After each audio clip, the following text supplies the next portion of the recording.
Le Fonds de développement des infrastructures industrielles FODI, créé en 2014 pour le financement dans le secteur industriel et l'aménagement de nouvelles zones industrielles, va faire place à une nouvelle structure de gestion.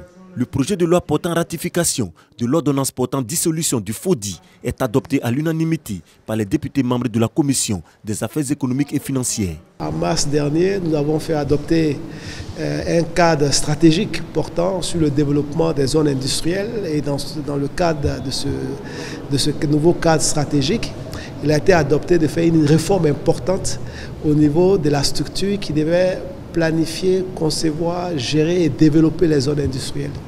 C'est ainsi que le gouvernement, à travers cette réforme, a proposé de faire la fusion de deux entités qui étaient en charge de la gestion des zones industrielles, à savoir le FODI et l'AGEDI, l'Agence de gestion et développement industriel, qui se sont fondus pour créer une seule entité qui est la SOGEDI, la Société de gestion et développement industriel.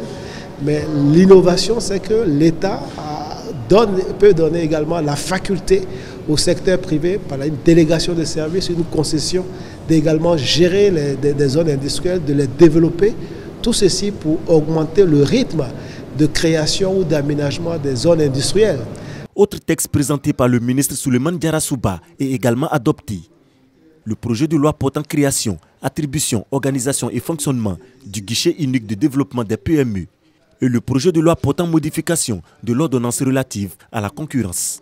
Cela permet à l'État d'être plus diligent dans la mise en œuvre des décisions concernant l'encadrement des prix et également de prendre certaines dispositions lorsque nous constatons que par des situations de monopole, de fait, dans certaines régions particulières, nous puissions pour une région spécifique prendre des décisions de fixation, d'homologation ou de plafonnement des prix.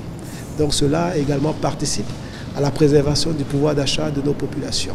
Le GUDSI en fait est une holding qui a deux filiales.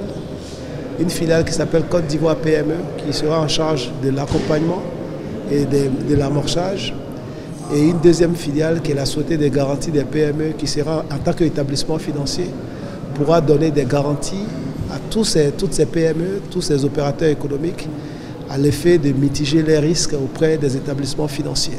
Les députés ont aussi adopté le projet de loi instituant des mesures fiscales incitatives spécifiques aux investissements réalisés dans les secteurs de la production et de la transformation agricole.